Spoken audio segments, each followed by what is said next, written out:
વચનામૃત પત્રાંક 534 પત્રાંક 534 મુંબઈ કારતક સુદ ત્રીજ બુધ 1951. આ પત્ર પ્રભુશ્રીજી ઉપર છે, સુરત. શ્રી સત્પુરુષોને નમસ્કાર. શ્રી સત્પુરુષને નમસ્કાર. શ્રી સૂર્યપુર સ્થિત વૈરાગ્ય ચિત્ત સત્સંગ યોગ્ય શ્રી લલ્લુજી પ્રત્યે શ્રી સત્પુરુષોને નમસ્કાર.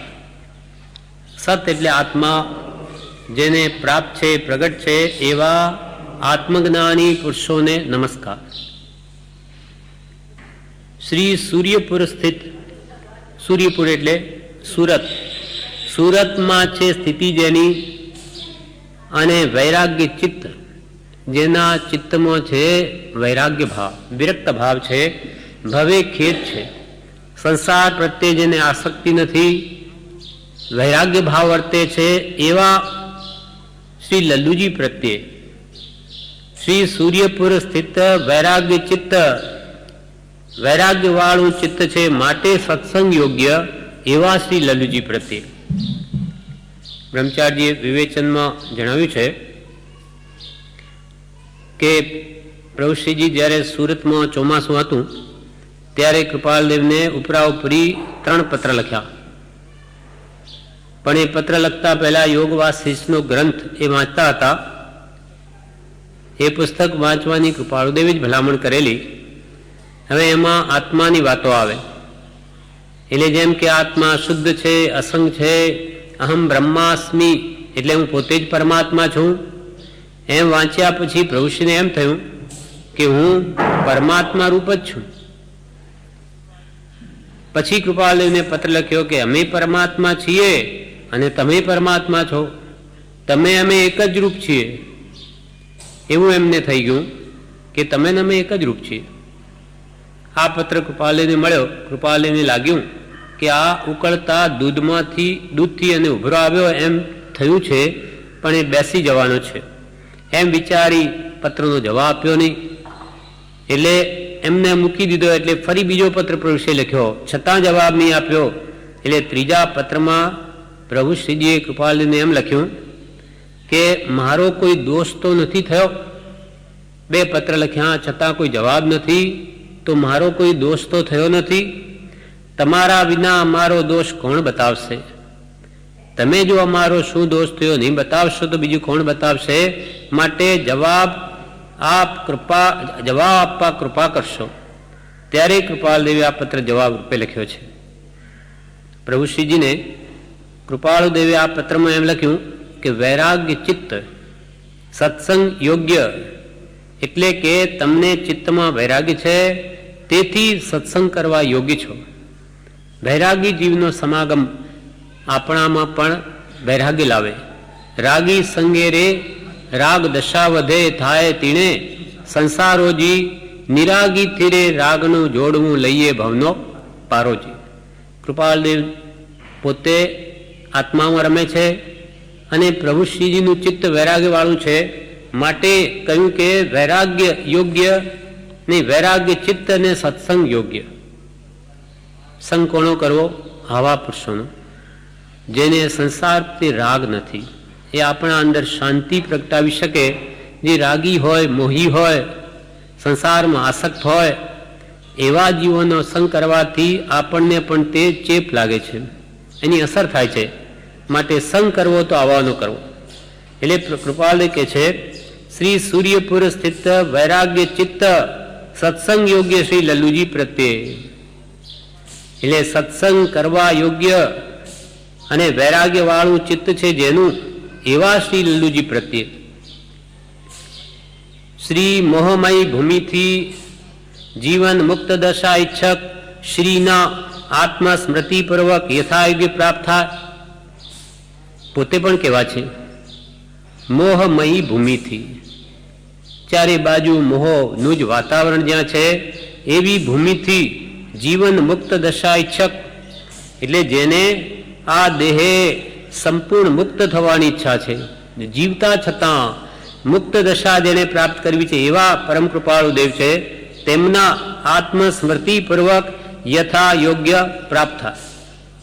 વિવેચનમાં કહ્યું છે કે સત્સંગથી જીવનું કલ્યાણ થાય છે અને કૃપાળુ દેવ લખે છે કે અમે આત્માને ભૂલ્યા વગર આ પત્ર લખીએ છીએ અને જેના ચિત્તમાં વૈરાગ્ય છે તેના ઉપર આ પત્ર છે.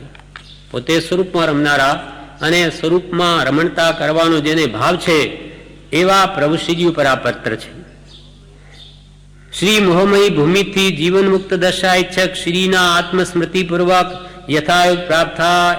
વિશેષ વિનંતી કે તમારા લખેલા 3 પત્રો થોડા થોડા દિવસને અંતરે પહોંચ્યા છે. થોડા થોડા દિવસના અંતરામાં 3 કાગળ મળ્યા છે. હવે કે મારી કોઈ ભૂલ થઈ હોય તો ધ્યાનમાં લાવશો. એટલે હવે કૃપાલે લખે છે,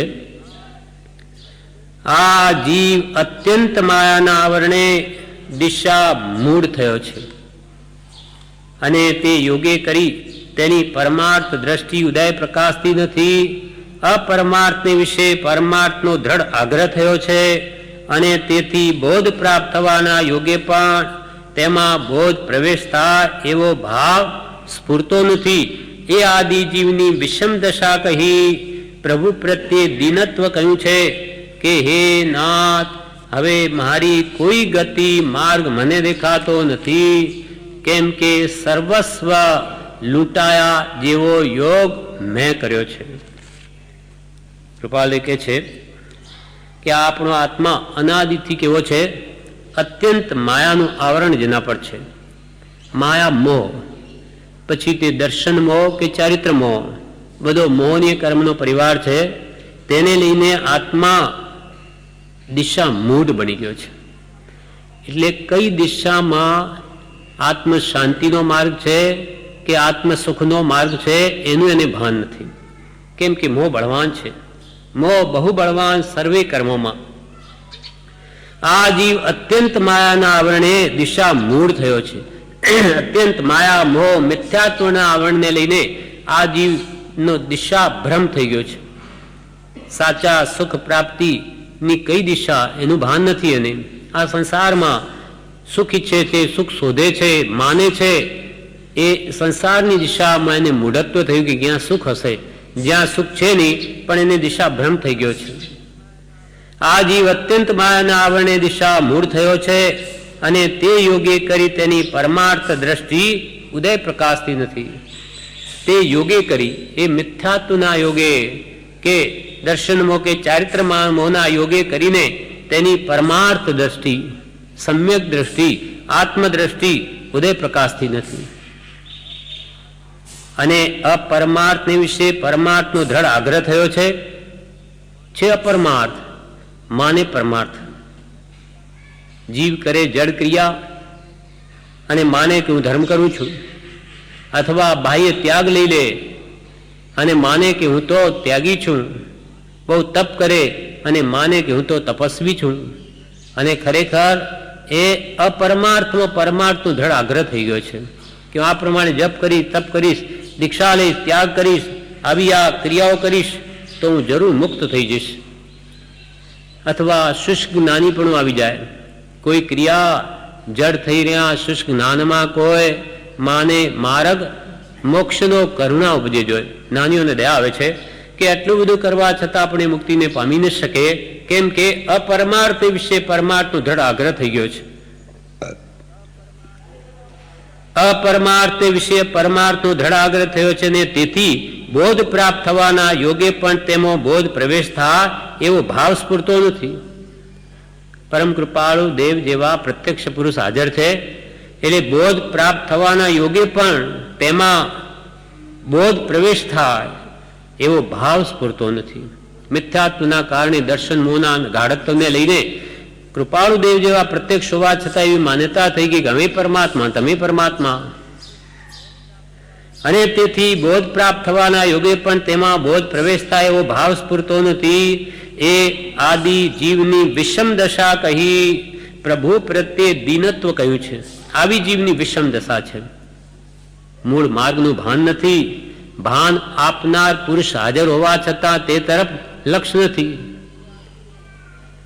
એ આદિ જીવની વિષમ દશા કહી પ્રભુ પ્રત્યે દીનત્વ કહ્યું છે કે હે નાથ, હવે મારી કોઈ ગતિ માર્ગ મને દેખાતી નથી.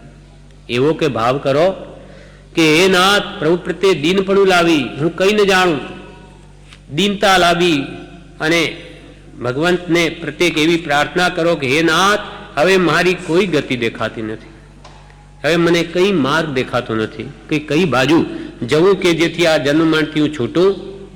હે નાથ, હવે મારી કોઈ ગતિ મને દેખાતી નથી, કેમ કે સર્વસ્વ લૂંટાયા જેવો યોગ મેં કર્યો છે. સર્વસ્વ લૂંટાઈ જાય એવો યોગ મેં કર્યો. પરમાત્મા કોને કહેવા, પરમાત્મા પદ કેવી રીતે પ્રાપ્ત થાય એ દિશાનું પણ ભાન નથી, અને માની બેઠો કે હું પરમાત્મા અને તમે પરમાત્મા. સર્વસ્વ લૂંટાયા જેવો યોગ મેં કર્યો છે, અને સહજ ઐશ્વર્ય છતાં આત્મામાં સહજ અનંત ઐશ્વર્ય પડેલું છે. છતાં પ્રયત્ન કરીએ છતે પ્રયત્ન ક્યાં ઓછા નથી કર્યા. સમકિત મેળવવા માટે કે બ્રહ્મચર્ય દ્રઢતા માટે 5 વર્ષથી એકાંતરા ઉપવાસ કરતા હતા. ઘણો એવો પ્રયત્ન કર્યો, છતાં બ્રહ્મચર્યનું પાલન મનથી થયું નહીં. અને સદગુરુ આત્મજ્ઞાની ગુરુ વગર આત્મા પણ કોણ સમજાવે, કોણ આપે સમકિત, તેની પણ પ્રાપ્તિ થઈ નહીં. એટલે પ્રયત્ન કરીએ છતે અને સહજ ઐશ્વર્ય છતાં પ્રયત્ન કરીએ છતે તે ઈશ્વરથી વિપરીત એવા જ માર્ગ મેં આચર્યા છે કે તે આત્મે ઐશ્વર્ય પ્રાપ્ત ન થાય એવા જ માર્ગ મેં આચર્યા છે. યોગ વાસિષ્ઠ વાંચીને અમે પરમાત્મા તમે પરમાત્મા થઈ રહ્યું, વાત પતી ગઈ. એટલે એ આત્મ ઐશ્વર્ય મારું પ્રગટ થાય એવો યોગ છે, અને સહજ ઐશ્વર્ય આત્મામાં પણ પડેલું છે.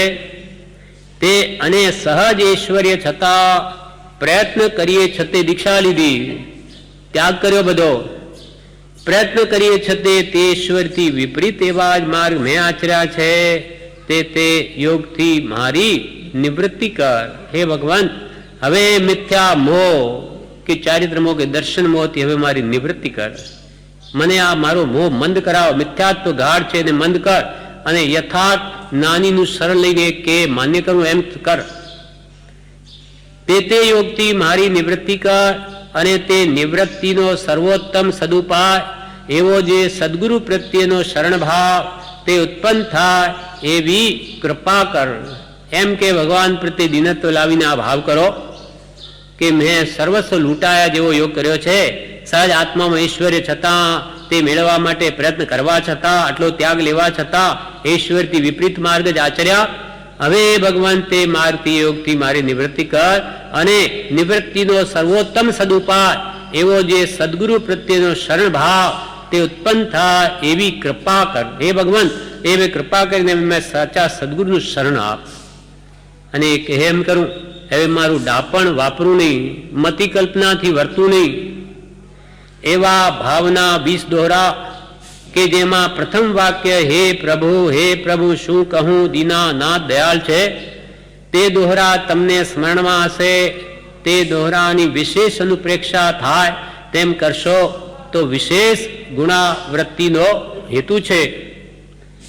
તમે કે હવે શરણભાવ લઈ સત્પુરુષનું, અને આ 20 દોરા જે છે એ જેનું પ્રથમ વાક્ય હે પ્રભુ શું કહું, દીનાનાથ દયાળ, હું તો દોષ અનંતનું ભાજન છું.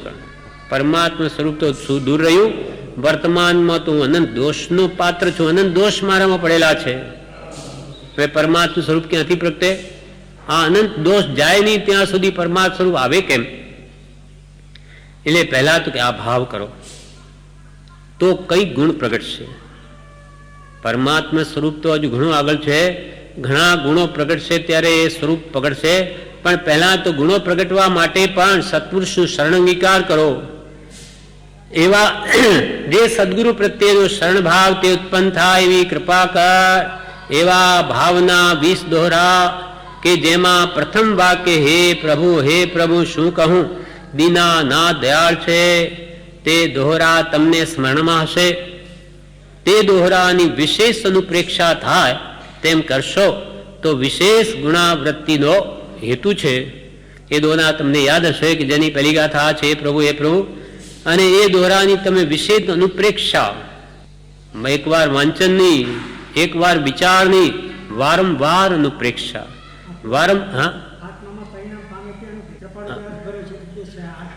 બરોબર, વારંવાર એનું ચિંતન કરે તો જ એ ગ્રહણ થાય છે. કૃપાલ કે નિધિધ્યાસનથી ગ્રહણ થાય છે. હવે શ્રવણ કીર્તન, શ્રવણ ચિંતન ને નિધિધ્યાસન, શ્રવણ મનન ને નિધિધ્યાસન ને અનુપ્રેક્ષા છે.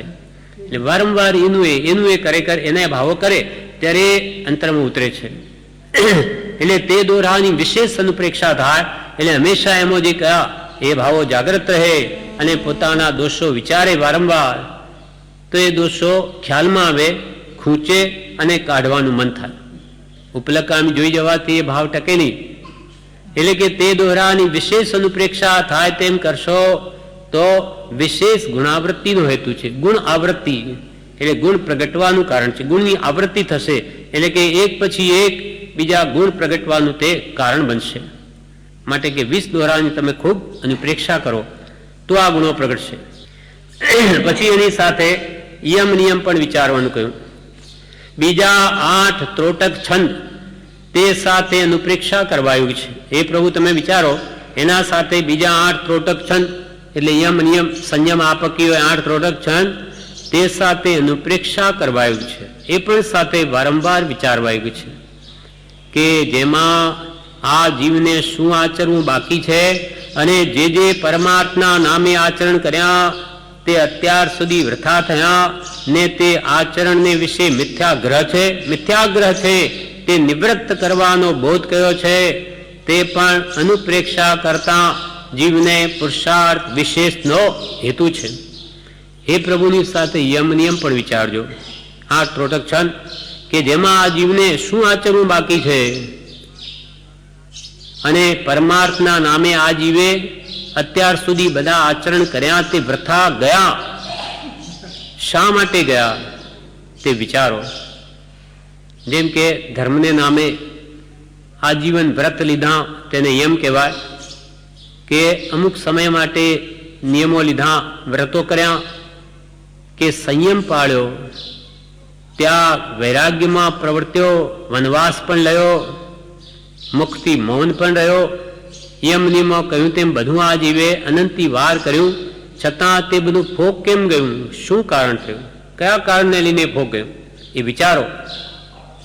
અને નિયમમાં જેમાં આ જીવને શું આચરવું બાકી છે અને જે પરમાર્થને નામે આચરણ કર્યા તે અત્યાર સુધી વૃથા થયા ને તે આચરણને વિશે મિથ્યા આગ્રહ છે તે નિવૃત્ત કરવાને બોધ કયો છે.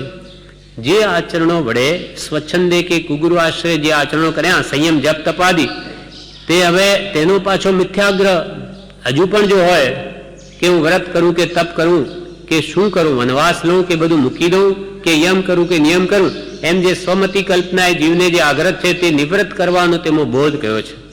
કેમ કે બિન સદગુરુ કોઈને ભેદ લે, મુખ આગળ હે કહ બાત કહે, એમ મિથ્યાગ્રહ છે તે નિવૃત્ત કરવાનો બોધ કયો છે. તે પણ અનુપ્રેક્ષા કરતા જીવને પુરુષાર્થ વિશેષનો હેતુ છે. એનું પણ નિયમની પણ સાથે વિચારણા કરશો તો એમાં પણ તમારો આત્મ પુરુષાર્થ વિશેષ વધશે. જે ભૂલો થઈ એને હવે દૂર કરીને કેમ સમ્યક રીતે પરિણમાવું, કેમ જ્ઞાનીની આજ્ઞાએ એ સાધનો કરું એનું ભાન થશે. હવે અંતિમ પેરેગ્રાફ મૂકે છે, યોગ વાસિષ્ઠની વાંચના પૂરી થઈ હોય તો થોડો વખત તેનો અવકાશ રાખી, એટલે હમણાં ફરી વાંચવાનું બંધ રાખી ઉત્તરાધ્યયન સૂત્ર વિચારશો. જે યોગ વાસિષ્ઠ ગ્રંથ વાંચવાથી તમને એમ થયું કે અમે પરમાત્મા, તમે પરમાત્મા, હમ બ્રહ્માસ્મિ, હું પણ બ્રહ્મ છું. એટલે કૃપાલ કે અમે પરમાત્મા, તમે પરમાત્મા, તમારા મારો કોઈ ભેદ નથી. નિશ્ચયને વાત બિલકુલ બરાબર છે, પણ વ્યવહાર નહીંથી શું તો કે હમણાં તો અનંત દોષનું પાત્ર છું. નિશ્ચયને ભગવાન જેવો ખરો, પણ વર્તમાનમાં તો મોહી, રાગી, દ્વેષી, કામી, ક્રોધી એ બધા ભાવો અંદર પડેલા છે, તેનું શું?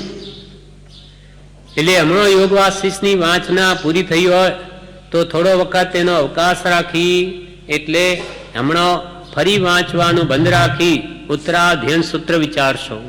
વૈરાગ ઉપશમ માટે ઉત્તરાધીન સૂત્ર વિચારજો. તે ભગવાન મહાવીરનો અંતિમ ઉપદેશ છે. પણ તે કુળ સંપ્રદાયના આગ્રહાર્થ નિવૃત્ત કરવાને વિચારશો. તમારે એ ઉત્તરાધીન સૂત્ર વાંચો, પણ કુલ સંપ્રદાયનો આગ્રહ મૂકવા માટે વિચારજો. એમ નહીં કે આ તો આપણું છે, આપણું જૈનનું એટલે આ તો આપણા કુલ સંપ્રદાયનું છે આપણું, એ કોઈ એના માટે નથી કહ્યું. પણ તે કુલ સંપ્રદાયના આગ્રહાર્થ નિવૃત્ત કરવાને વિચારશો. કેમ કે જીવને કુલ યોગે સંપ્રદાય પ્રાપ્ત થયો હોય છે તે પરમાર્થ રૂપ છે કે કેમ એમ વિચારતા દ્રષ્ટિ ચાલતી નથી. કુલ યોગે સંપ્રદાય પ્રાપ્ત થયો હોય, આપણે સ્થાનકવાસી કુલમાં જન્મ્યા હોઈએ કે દેરાવાસી કુલમાં જન્મ્યા હોઈએ કે દિગંબર કુલમાં જન્મ્યા હોઈએ, એટલે જે કુલમાં જન્મે એ ધર્મ સાચો એમ વિચારતા જ નથી કે હું જે કુલમાં જન્મ્યો છું એ ધર્મ સાચો, બીજા બધા મિથ્યા. કદાચ મારો પણ ભૂલ ભરેલો માર્ગ હોય તો, મારા બાપ દાદાએ જે આચર્યો એમાં પણ ભૂલ હોઈ શકે. એ મધ્યસ્થતાથી કોઈ વાર જોવાનો પ્રયત્ન કરે તો એને સત સમજાય. પણ પોતાનો મતનો જ આગ્રહ હોય કે કુલનો જ આગ્રહ હોય તો એને સત નહીં સમજાય. મારું તે સાચું, બાજુ બધું ખોટું.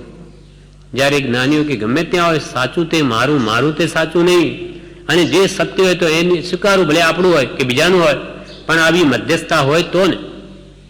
એટલે અહીંયા કહ્યું કે કુલ સંપ્રદાયનો આગ્રહ દ્રઢ કરવા માટે વિચારશો નહીં. પણ કેમ કે જીવને કુલ યોગે સંપ્રદાય પ્રાપ્ત થયો હોય છે.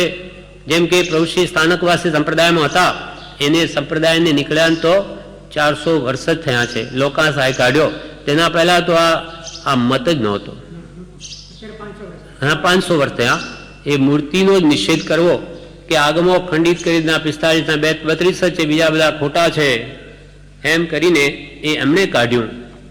પણ એ તો 500 વર્ષ જ થયા, અને મૂર્તિ તો અનાદિકાળથી છે. અને કેમ કે જીવને કુલયોગે સંપ્રદાય પ્રાપ્ત થયો છે તે પરમાર્થ રૂપ છે કે કેમ, એ જે આપણા સંપ્રદાય વાળા સાધુઓ કે ઉપરીઓ જે બોધે છે તે આત્માને કલ્યાણ રૂપ છે કે કેમ. કુલ યોગે સંપ્રદાય જીવને પ્રાપ્ત થયો હોય છે તે પરમાર્થ રૂપ છે કે કેમ એમ વિચારતા દ્રષ્ટિ ચાલતી નથી. આપણા બાપ દાદા કઈ ગાંડા હતા? એ કરતા બધું બરાબર. એમાં આપણે શું જોવું? બાપ દાદાઓ તો એવું બધું બીજું ઘોડા ગાડીઓ નહોતી ત્યાર તો ગાડામાં જતા હતા. બાપ દાદા જે કરતા બરાબર. આજે મોટરમાં બેસાય નહીં, આજે આ શર્ટ એવા સીવડાય નહીં, કોટ ને પેન્ટ એ જેમ બાંધતા હતા એવી દોરી જ બાંધવી જોઈએ. બાપ દાદા જે કરતા બધું બરાબર હોય તો બાપ દાદા નળિયાવાળા મકાનમાં રહેતા હતા, આજે આરસીસા મકાનમાં રહેવાય નહીં. વ્યવહારમાં બધું ફેરફાર કરી નાખ્યું, અને પરમાર્થની વાત આવે ત્યારે કે બાપ દાદા કરતા હતા એ બરોબર હતું. કેમ તો કે એને એ સંબંધી વિચારવું જ નથી, પડી જ નથી ધર્મની. એટલે જે કરતા હોય તો ઠીક છે એમ વિચારી અને અજ્ઞાન ક્રિયાઓ જે બાપ દાદો કરતા હોય તે જ કર્યા કરે છે. પણ એમ કે આ પોતાનો સંપ્રદાય પરમાર્થ રૂપ છે કે કેમ એ વિચારતા દ્રષ્ટિ ચાલતી નથી. અને સહેજે તે જ પરમાર્થ માની રાખી જે પરમાર્થથી ચૂકે છે. બાપ દાદાઓનો માનેલો ધર્મ એને સત્ય માની જીવ સાચા આત્મધર્મથી ચૂકે છે. અને સહેજે તે જ પરમાર્થ માની રાખી જીવ પરમાર્થથી ચૂકે છે. માટે મુમુક્ષુ કે બાળા ભોળાનું કામ છે. ડાયા ડાપણ કરનારા રહી જશે અને બાળા ભોળાનું કામ થઈ જશે. તે જ પરમાર્થ માની રાખી જીવ પરમાર્થથી ચૂકે છે. માટે મુમુક્ષુ જીવને તો એમ જ કર્તવ્ય છે કે જીવને સદગુરુ યોગે કલ્યાણની પ્રાપ્તિ અલ્પકાળમાં થાય તેના સાધન વૈરાગ્યને ઉપશમાર્થે યોગ વાસિષ્ઠ ઉત્તરાધીનાદિ વિચારવા યુગ છે. પણ જે ખરો મુમુક્ષુ છે, જેને આ સંસારના દુઃખોથી જન્મણથી છૂટવું છે, તેણે શું કરવું? માટે મુમુક્ષુ જીવને તો એમ જ કર્તવ્ય છે કે જીવને સદગુરુ યોગે, સદગુરુના યોગ વડે કલ્યાણની પ્રાપ્તિ અલ્પકાળમાં થાય, સાચો આત્મકલ્યાણનો માર્ગને શીઘ્ર પ્રાપ્ત થાય તેવા સાધન શું? વૈરાગ્યને ઉપશમ. વૈરાગ્ય બુદ્ધિને નિર્મળ કરે છે અને વાસ્તવિક તત્વને વિચારવાની શક્તિ આપે છે. હિતાહિતનું ભાન એ વૈરાગ્યવાન ચિત્તને વિશેષ આવે. એટલે વૈરાગ્ય પ્રગટે અને કશાયો શમે, એના માટે તમે યોગ વાસિષ્ઠ અને ઉત્તરાધ્યન આદિ સૂત્રો વિચારશો. માટે મુમુક્ષુ જીવને તો એમ જ કર્તવ્ય છે કે જીવને સદગુરુ યોગે કલ્યાણની પ્રાપ્તિ અલ્પકાળમાં થાય, તેના સાધન વૈરાગ્ય અને ઉપશમાર્થે યોગ વાસિષ્ઠ ઉત્તરાધ્યનાદિ વિચારવા યોગ્ય છે. તેમજ પ્રત્યક્ષ પુરુષના વચનનું નિરાબાધપણું, પૂર્વાપર અવિરોધપણું જાણવાને અર્થે વિચારવા યોગ્ય છે. ઉત્તરાધ્યન સૂત્ર બધે ભગવાન મહાવીરના વચનો છે. એ બીજું શા માટે વળી વિચારવા યોગ્ય છે? તો કે તેમજ પ્રત્યક્ષ પુરુષના વચનનું નિરાબાધપણું. જેમ કે વર્તમાનમાં કૃપાલદેવ પ્રત્યક્ષ છે, તો એમના વચનો અને ભગવાન મહાવીરના વચનોમાં કંઈ બાદ આવે છે, ફેરફાર છે, એ પણ ખ્યાલ આવશે. કે તેમજ પ્રત્યક્ષ પુરુષના વચનનું નિરાબાધપણું ડેશ પૂર્વાપર અવિરોધપણું જાણવાને અર્થે વિચારવા યોગ્ય છે. આપણા માટે જેમ કે કૃપાળુદેવે ભગવાન મહાવીરનો માર્ગ ઉપદેશ્યો, તો ખરેખર આગમોમાં આ જ વાત છે કે એમાં કંઈ ફેરફાર છે, એ પણ તમને ધ્યાન આવશે. એટલે એક તો વૈરાગ ઉપશમ પ્રગટે, તેમજ પ્રત્યક્ષ પુરુષના વચનનું નિરાબાધપણું, પૂર્વાપર વિરોધપણું જાણવાને અર્થે વિચારવા યોગ્ય છે. આ સ્વપ્રણામ. આ પ્રમાણે આ પત્ર પૂરો થયો, એનું વિવેચન છે તે આપણે વાંચીએ. આ જીવ અત્યંત માયાના આવરણે દિશા મૂળ થયો છે. વિવેચનમાં જણાવે છે, આ જીવ અત્યંત માયાના આવરણે દિશા મૂળ થયો છે. માયા હોય ત્યાં સુધી શું કરવાનું છે તેની ખબર નથી. દર્શનમો કે ચારિત્રમો આ માયામાં હોય ત્યાં સુધી એને સત અસતનું ભાન થાય નહીં. એવું માયાનું આવરણ છે. અંધારામાં જેમ દિશા ભૂલી જાય, અંધારામાં જેમ દિશા ભૂલી જાય, તેમ માયારૂપી અંધારું છે. તેથી પરમાર્થ શું અપરમાર્થ શું એ વિશે જ્ઞાની બોધ કરે તો પણ એને સમજાય નહીં.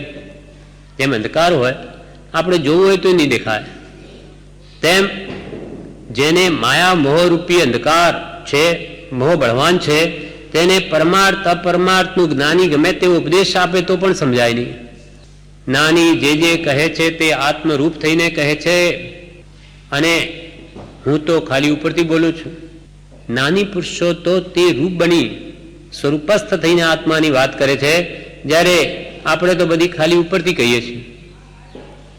એવી જીવની દ્રષ્ટિ રહેતી નથી કે હું તો ઉપરથી જ કહું છું, જ્યારે જ્ઞાન તો સ્પર્શીને કહે છે, એ વાતને અનુભવીને કહે છે.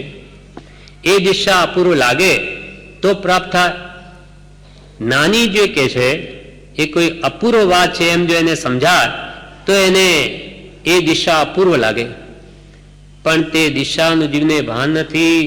જગતમાં બધું કાળું ધોળું દેખાય છે, તેથી આત્મા જુદો છે તેને જોવાનો છે. જગતમાં તો આપણે શું પૂતગલનું બધું રૂપ દેખાય, કાળું હોય કે ધોળું હોય, રંગબેરંગી હોય, પણ તેનાથી આત્મા જુદો છે, તેને જોવાનો છે. તે જોવાતો નથી. જગત પ્રત્યે વૈરાગ્ય જેટલો આવે તેટલો સાચી દિશા ભણી વળે. જગત પ્રત્યે અનાસક્ત ભાવ આવે, જગતથી પ્રીતિ ઉઠે ત્યારે સત પ્રત્યે લાગે છે. જગત પ્રત્યે વૈરાગ્ય જેટલો આવે તેટલો સાચી આત્મદિશા ભણી વળે આ જીવ. ત્યાગ વૈરાગ્ય વધારવા જેવા છે. પંચેન્દ્રિયના વિષયોમાં જીવ મૂઢ બની ગયો છે. ત્યાગ વૈરાગ્ય વધારવા જેવા છે. પાંચેન્દ્રિયોમાં જીવ મૂઢ બની ગયો છે. કઈ દિશામાં જવું છે તેનું જીવને ભાન નથી. તેથી એની પરમાર્થ દ્રષ્ટિ ઉદય પામતી નથી. દિશા મૂળ થયો છે, તેથી અવળો પુરુષાર્થ કરે છે. પરિણામ ફેરવવા એ મુખ્ય વસ્તુ છે. આ બધી બાહ્ય ક્રિયા કે બાહ્ય ત્યાગ કરીને કરવાનું શું છે? તો કે અંતરના ભાવ ફેરવવા છે. અંતર આત્મશુદ્ધિ કરવી છે. હવે તે લક્ષ્ય જ ન હોય તો માત્ર બાહ્ય ત્યાગ આવી જાય એટલે કે બસ થઈ ગયું. શાસ્ત્ર જ્ઞાન હતું, દેવગુરુ ધર્મની શ્રદ્ધા હતી, અને એમાં વળી બાહ્ય ત્યાગ આવી ગયો એટલે ચારિત્ર્ય આવી ગયું. હવે તો રત્નત્રયની પ્રાપ્તિ થઈ ગઈ, બસ હવે કૃત્ય થઈ ગયા. આ બધા સાધનો આત્મ પરિણામ ફેરવવામાં મદદરૂપ છે, એ લક્ષ્ય જ નથી. બાહ્ય ત્યાગ આવ્યો એટલે બધું થઈ ગયું. પણ મનનું શું? મન તો બાહ્ય જોડે છે. એમ પરિણામ ફેરવવા એ મુખ્ય વસ્તુ છે. બોધની પીપાસા લાગવી જોઈએ.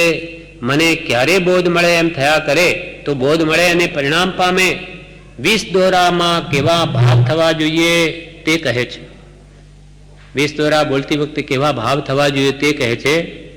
હે ભગવાન, મારી કોઈ ગતિ દેખાતી નથી, બધું લૂંટાઈ જાય એવું કર્યું છે. આ વાક્ય વાંચી પ્રભુશ્રીને આંસુ આવી ગયા. પુણ્યને લીધે સાધુપણું મળ્યું, જ્ઞાની મળ્યા, તેઓની આજ્ઞા મળી, સમાગમ થયો, પણ મેં તો અવળા જ માર્ગ આરાધ્ય છે. પુણ્યને લઈને સાધુપણું આવ્યું, જ્ઞાની પુરુષ મળ્યા, કૃપાલદેવ જેવા, એમની આજ્ઞા મળી, એમનો સમાગમ મળ્યો, છતાં મેં તો અવળો જ માર્ગ લીધો. હે પ્રભુ, અનાદિકાલના પરિભ્રમણથી મારી હવે નિવૃત્તિ કર. જે જે સાધન મેં કર્યા તે બંધન રૂપ પરિણમ્યા છે. સર્વ આપદા નાશ કરવાનું મૂળ કારણ સદગુરુ પ્રત્યે શરણ ભાવ છે. પોતાનું ડાપણ મૂકી દઈ જ્ઞાનીનો આશ્રય કરે, શરણ લે તો જ કાર્યસિદ્ધિ થાય એવી છે. એટલે 211 પત્રમાં કૃપાલદેવે કહ્યું, હું કંઈ જ જાણતો નથી એમ કરીને જ્ઞાનીના શરણે જવું તો જરૂર માર્ગની પ્રાપ્તિ થાય. સર્વ આપદા આદિ નાશ કરવાનું મૂળ કારણ સદગુરુ પ્રત્યે શરણભાવ છે, એમ આ જીવે વિચારવાનું છે. મનુષ્ય ભાવ મળ્યો છે છતાં જીવ કરતો નથી. મનુષ્ય ભાવ મળ્યો છે છતાં જીવ કરતો નથી. આત્મામાં શક્તિ છે, સહજ ઐશ્વર્ય છતાં આત્મામાં શક્તિ છે છતાં અવળી વાપરી છે. હે ભગવાન, મેં તો બંધન થાય એવું કર્યું છે, પણ હવે તી છૂટા એમ કર. વિષ દોરામાં કેટલું બધું કહી દીધું છે, વિષ દોરામાં કેટલું બધું કહી દીધું છે. હવે ભગવાનને ક્ષણવાર પણ ભૂલું નહીં. હવે ભગવાનને ક્ષણવાર પણ ભૂલું નહીં. સદગુરુનું શરણ એ જ સાચું છે. સદગુરુનું શરણ એ સાચું છે. મુખ્ય વસ્તુ છે, મુખ્ય વસ્તુ છે. શરણા વગર છૂટકો નથી. શરણા વગર છૂટકો નથી. હું પામર શું કરી શકું? હું તો પામર છું, મારાથી શું થવાનું છે? હું પામર શું કરી શકું એમ માત્ર બોલે જ નહીં, પણ એ ભાવ એને રે. ખાલી કે હું તો પામર છું એમ આપણે બોલીએ, એનાથી કે કંઈ દાડો વળે નહીં. એવા ખરા અંતરના ભાવ જોઈએ. એમ માત્ર બોલે જ નહીં, પણ એ ભાવ એને રહે. એના શરણથી જ બધું પાસરું થશે. એના શરણથી જ બધું પાસરું થશે. સદગુરુને સંતમાં કાંઈ ભેદ નથી. એના શરણથી જ બધું પાસરું થશે. માનાદિક શત્રુ મહા નિચ્છંદે ન મરાય, પણ જાતા સદગુરુ શરણમાં અલ્પ પ્રયાસે જાય. એના શરણાથી જ બધું પાસરું થશે. સદગુરુ અને સંતમાં કાંઈ ભેદ નથી. બે ભગવાન છે, બે ભગવાન છે. શ્રીમાન પુરુષોત્તમ હરિ શ્રી સદગુરુ અને સંતમાં અમને કોઈ ભેદ બુદ્ધિ છે જ નહીં. ત્રણેય એક સ્વરૂપે જ છે. 158 પત્રમાં કૃપાલે લખ્યું કે ત્રણેય એક સ્વરૂપે છે. એમ અહીંયા કે છે સદગુરુ અને સંતમાં કંઈ ભેદ નથી, બે ભગવાન છે. છેલ્લે એ જ કહ્યું છે, પડી પડી તુજ પદ પંકજે ફરી ફરી માગું એ જ. સદગુરુ સંત સ્વરૂપ તુજ એ દ્રઢતા કરી દે. સદગુરુ ને સંત એ તુજ સ્વરૂપ છે હે ભગવાન. એટલે તારામાં ને સંતમાં ને સદગુરુમાં કોઈ ફરક નહીં. સ્વરૂપ અપેક્ષા ત્રણેય એક છે. સદગુરુ સંત સ્વરૂપ તુજે દ્રઢતા કરી દે. ખરા સ્વરૂપને હું પકડી રાખું એવી દ્રઢતા મને આપ. ખરા સ્વરૂપને હું પકડી રાખું એવી દ્રઢતા મને આપ. સદગુરુનું શરણ એ જ સાચું શરણ છે. સદગુરુનું શરણ એ જ સાચું શરણ છે. વિષ દોરાનો રોજ ભાવથી વિચાર કરવો તો ગુણ પ્રગટે એવું છે. એમાં કહેલા જે ભાવો તે આપણે સ્થિરતાપૂર્વક જો રોજ વિચારીએ તો કે છે એમાંથી ગુણ પ્રગટ થાય એવું છે. કેમ કે આપણા મોટા દોષો એમાં 40 બતાવ્યા. એ જો લક્ષમાં આવે એ કાઢે તો ગુણ પ્રગટે જ. જેમ કે ક્રોધ એ દોષ છે, એ જો લક્ષમાં આવે અને એને દૂર કરવાનો ઉપાય ક્ષમા છે, એ ક્રોધ કાઢવો હોય તો ક્ષમા ધારણ કરે તો ક્રોધ જરૂર નાશ પામે. વિષ દોરાનો રોજ ભાવથી વિચાર કરવો ગુણ પ્રગટે એવું છે. આ વિષ દોરાની રોજ ભાવથી ભક્તિ કરે તો આત્મગુણ પ્રગટે એમ છે. આ વિષ દોરાની રોજ આપણને આપી છે, રોજ ભાવથી ભક્તિ કરે તો આત્મગુણ પ્રગટે એમ છે. ભાવો આવી ખસે નહીં તે અનુપ્રેક્ષા છે. ભાવો આવી ખસે નહીં તે અનુપ્રેક્ષા છે. ભાવો આવીને જાય નહીં, રહે સ્થિર, તો અનુપ્રેક્ષા થાય, તો વારંવાર એનું ચિંતન થાય. ભાવો આવી ખસે નહીં તે અનુપ્રેક્ષા છે. એની પાછળ પડવું છે, એની પાછળ પડવું છે. એમાં જ વૃત્તિ રહ્યા કરે તો શું ફળ થાય તે કહે છે. એમો ને એમો જીવ રહે વિષ દોરાના ભાવોમાં તો શું ફળ થાય તે કહે છે. તો કે માન જાય તો દીનતા આવે.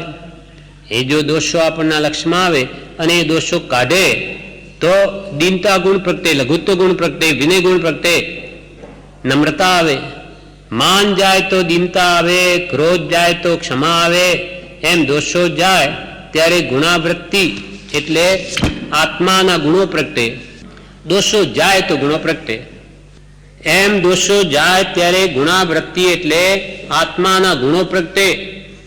વારંવાર બીસ દોરા માં ચિત્ત જાય એની એ ભાવના રહે, એ વિના ચિત્ત બીજે જાય નહીં, એવું કરવાનું છે. વારંવાર 20 દોરા માં ચિત્ત જાય. પ્રભુ શ્રી કહે આ 20 દોરા તે 20 દોરાથી 20 લાખ દોરા જેટલા છે. અને પ્રભુ કે 1000 વાર 20 દોરા બોલે, લાખ વાર બોલે તો પણ ઓછું છે.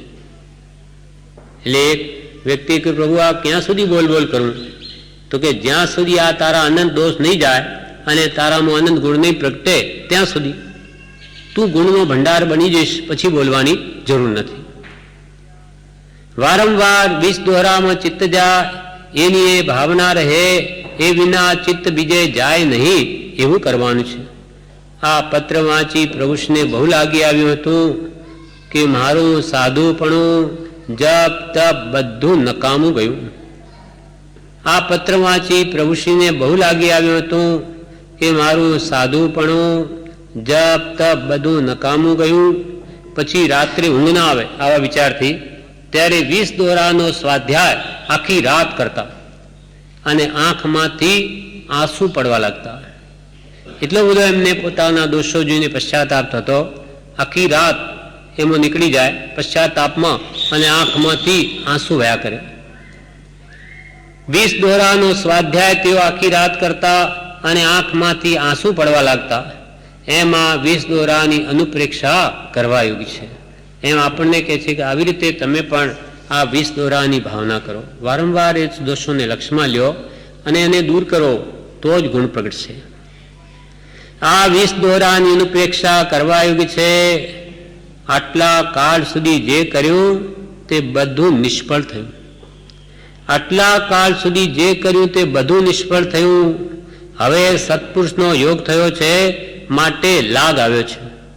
આપણે પણ યમ નિયમો કહ્યું તેમ બધું ભોગ ગયું, બધી ક્રિયા જપ તપ બધું ભોગ ગયું. હવે લાગ આવ્યો, હવે અવસર આવ્યો છે.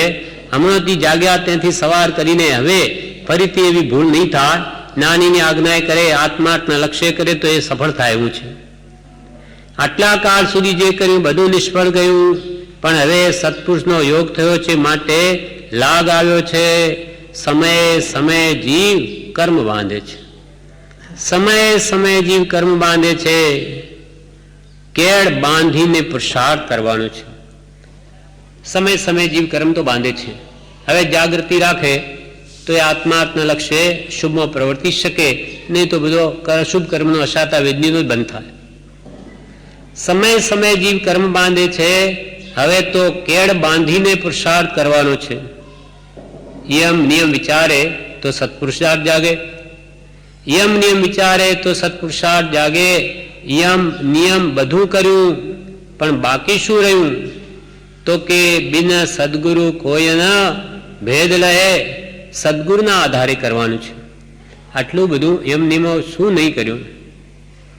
મન પૌન નિરોધ સ્વબોધકીયો હટજોગ પ્રયોગ સુતાર ભયો. જપ ભેદ જપે તપ ત્यों ही तपे उर से ही उदासी लई सब पे. सब शास्त्रन के नए, सब शास्त्रन के नए धारी हिए मत मंडन खंडन भेद लिए.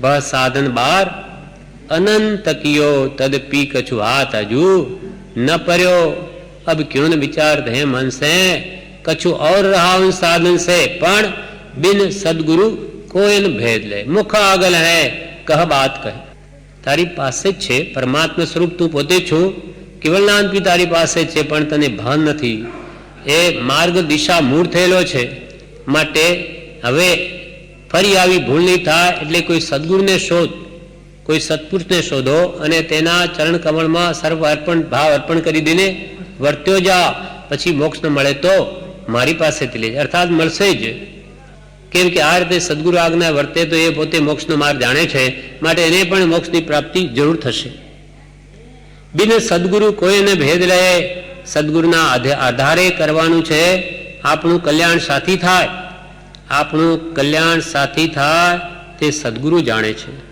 સંસાર ઉપરથી સર્વથા વૃત્તિ ઉઠે તો પ્રભુ પ્રત્યે પરમ પ્રેમ પ્રગટે સંસાર ઉપરથી આપણો મોહ હટે તો પ્રભુ પ્રત્યે પરમ પ્રેમ પ્રગટે ઉપરથી મુમુક્ષુ કહેવરાવાથી કાંઈ નથી આપણને બધા મહાત્મા કે મુમુક્ષુ કે ભલે સમકીતી કે તેથી કે આત્માનું કલ્યાણ થાય નહીં ઉપરથી મુમુક્ષુ કહેવરાવાથી કાંઈ નથી છૂટું છૂટું ભાવના થવી જોઈએ છૂટું ભાવના થવી જોઈએ બાહ્ય ક્રિયામાં આગ્રહ છે પણ પરિણામ ફેરવાય મુખ્ય છે બહારની ક્રિયાનો આગ્રહ છે કે આપણે આટલો સમય કરવી અથવા આટલી ભક્તિ કરવી આમ બેસવું જ આટલું બોલવું પણ એ બોલીને અંતર આત્મલક્ષ્યપૂર્વક કંઈક અંદરની જે દોષો છે એને જોઈને ઘટાડવા જોઈએ એ લક્ષ્ય હોવો જોઈએ નહીં તો એ ક્રિયા એ પણ ભક્તિ પણ જળ ભક્તિ થઈ જાય લક્ષ્યપૂર્વકની ક્રિયા ન હોય તો એ આત્મ પ્રાપ્તિ કદી કરાવી નહીં શકે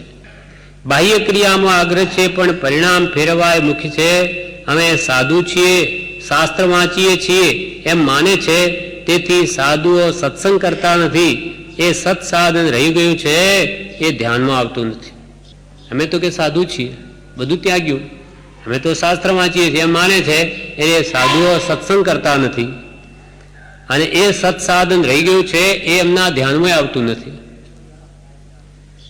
ઉત્તરાધ્યન વૈરાગ્ય માટે વિચારવાનું છે ઉત્તરાધ્યન સૂત્ર વૈરાગ્ય માટે વિચારવાનું છે કુલ સંપ્રદાયના બધા આગ્રહ છોડી ત્યાગ વૈરાગ્યની જે વાત છે તે ગ્રહણ કરવાની છે કુલ સંપ્રદાયના બધા આગ્રહ છોડી ત્યાગ વૈરાગ્યની જે વાત છે તે ગ્રહણ કરવાની છે ઉત્તરાધ્યનમાં ઘણી કથાઓ આવે છે એ બધી ત્યાગ વૈરાગ્યની વાતો છે ઉત્તરાધ્યનમાં ઘણી કથાઓ ભગવાને કહી પણ એ બધી ત્યાગ વૈરાગ્યને પોષે એવી વાતો છે જે કુલમાં જન્મ્યો તેમાં ધર્મ કર્યો પણ એનો વિચાર જાગ્યો નથી કે એથી મને શો લાભ છે હું જે સંપ્રદાય કે કુલમાં જન્મ્યો છું જે ધર્મ કરું છું કે એથી મારા આત્માનો લાભ શું થયો મારા કઈ રાગદ્વેષ ઘટ્યા કશાય ભાવો મંદ પડ્યા કે વિષયની વૃત્તિઓ મંદ થઈ કંઈ નથી થયું તો મેં ધર્મ શું આરાધ્યો જે કુલમાં જન્મ્યો તેમાં ધર્મ કર્યો પણ એમ વિચાર નથી થતો કે એથી મને શો લાભ છે